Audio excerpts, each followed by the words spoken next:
Hi guys, my name's Chris. In this video we're going to go through the bent over barbell row. So on this one, a lot of people make an error with the hip movement. If the hips aren't in the right place and the pelvis isn't in the right place, you won't be able to get the movement right. So it's very important to be able to do a hip hinge. So Calvin, if you just literally plant your feet down and we're just gonna hinge at the hips without the weight.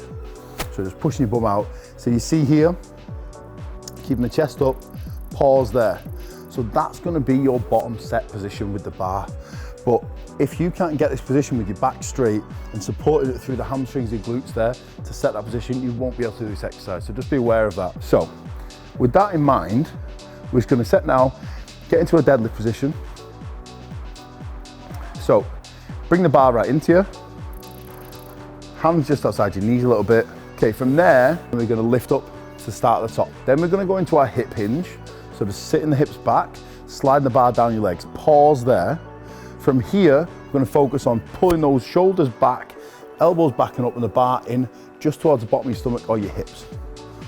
And from that, you'll feel all your back working.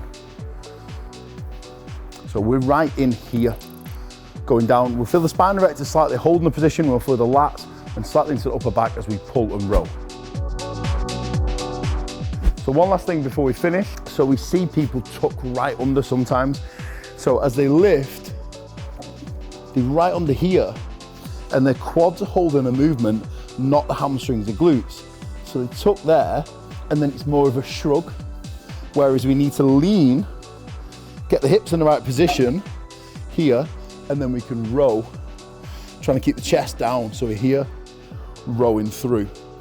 And we see a completely different movement going on. So like I say, a lot of people end up in the upper back and not able to recruit the rest of the back just because the hips are in the wrong position. So it's something to be really, really aware of. So guys, if you found that video useful, make sure you like and subscribe below. And if you want any more training tips, head over to the Myprotein YouTube channel and find the rest of our training videos there.